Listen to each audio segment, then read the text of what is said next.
नमस्कार। गीता तो जीवन सागर के अनमोल रत्नों से भरी पड़ी है। उनमें से एक अनमोल रत्न है ओम तत्सत। आज हम इस प्रभावशाली मंत्र की महिमा को जानेंगे और समझेंगे कि नववर्ष की पवित्र बेला में ओम तत्सत का संकल्प किस तरह प्रासंगिक और समकालीन है। अध्याय 17 श्रद्धा त्रय विभाग योग के 23वें श्लोक में श्री कृष्ण कहते हैं, ओम तत्सदिति निर्देशो ब्राह्मण स्थिति विधि स्मृत ब्राह्मणास्तेन वेदाश्च यगाश्च विहिता पुरा। अर्थात ओम तत्सत नाम के द्वारा जाने गए भगवान वेद यज्ञ और ब्रह्म की रचना करे सृष्टि आह्वान। इसमें पहला शब्द है ओम। ओम के बारे में कृष्ण बोलते हैं, तस्मादो मृत्युदाहृत्य यज्ञ दान तप क्रिया प्रवर्तन्ते विधानोक्ता संतता ब्रह्मादिवादम। अतः ओम से प्रारंभ होती यज्ञ दान तप क्रियाएं। ओम है साक्षात हरि रूप, हरि की सब रचनाएं। ओम का स्मरण करके हम अपने प्रत्येक कार्य को दिव्य शक्ति से प्रेरित करते हैं, विधि के विधान स्वरूप करते हैं, प्रकृति के संतुलन के अनुरूप करते हैं और धर्म के अनुकूल करते हैं। जब भी हम किसी धर्म संकट में होते हों, किसी शुभ कार्य का प्रारंभ करते हों अथवा अपने आप को किसी कार्य में पूरी तरह समर्पित कर रहे हों, तो ओम का उच्चारण हमारे कर्तव्य का आभास कराता है, हमारे प्रयत्नों को दिशा प्रदान करता है एवं साकार व निराकार शक्तियों को हमारे कर्म फल की ओर प्रेरित करता है। ओम का उच्चारण मात्र एक धार्मिक उच्चारण नहीं है, वह इस बात का प्रमाण है कि हम जो भी शुभ कार्य करने जा रहे हैं उसकी एक विधिता है, उसको एक प्रकृति के संतुलन के रूप में हम कर रहे हैं और इसलिए जो भी चीज़ हम पूरी श्रद्धा से करें, जो भी कार्य पूरी श्रद्धा से करें, उसमें ओम का उच्चारण सम्मिलित हो। यही ओम की असल भावना है। तत् दूसरा शब्द है तत्। तत् का मतलब है वह। इसका मतलब यह सब मेरा नहीं है, यह सब तेरा है। कृष्ण बोलते हैं, तदत्यनभिसंधाय फलम यज्ञ तप क्रिया दान क्रियाश्च विविधा क्रियन्ते मोक्षकाक्ष भी।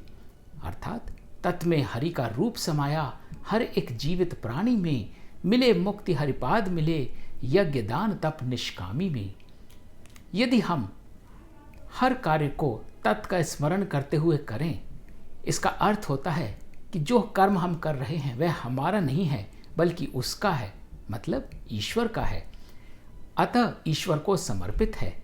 हम उस कार्य के निमित्त मात्र हैं, मात्र एक साधन है, स्वामी नहीं। इसलिए उस कार्य के अंदर हमारा अपना निज स्वार्थ होना या उसके फल पर हमारा कोई अधिकार होना यह मिथ्या है। हमें उस कार्य को मात्र एक साधन के रूप में करना है। यह कार्य तो ईश्वर का ही है और ईश्वर को ही समर्पित हो रहा है।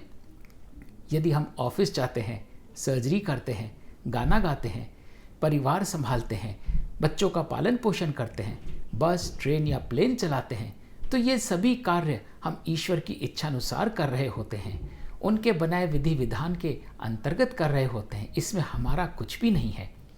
तत् का स्मरण करने मात्र से उस कार्य से जुड़ी हमारी आसक्तियां नष्ट हो जाती हैं और हम वे कार्य पूर्ण करके अपने अगले कार्य की ओर निष्काम भाव से बढ़ सकते हैं।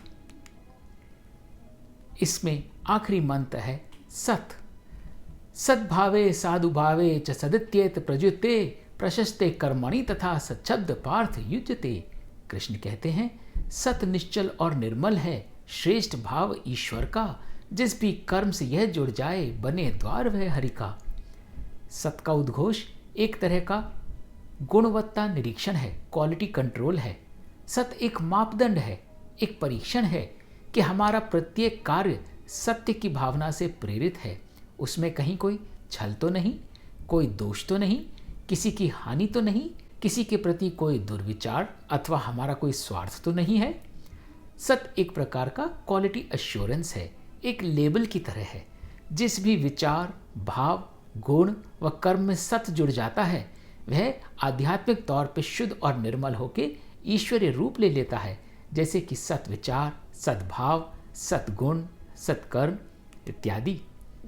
इस तरह ओम तत्सत का मंत्र यह सुरक्षित करता है कि हमारा प्रत्येक कर्म, विचार, भाव, आचरण ओम की भांति ईश्वर के विधि विधान व प्रकृति के अनुकूल हो, ईश्वर के प्रति समर्पित हो, जिसमें हम मात्र एक साधन हो और किसी लोभ, स्वार्थ, दोष से रहित होकर सत्य का प्रतिबिंब हो। तो आइए 2021 के नूतन वर्ष का स्वागत हम ओम तत्सत के दृढ़ संकल्प के साथ करें। नमस्कार।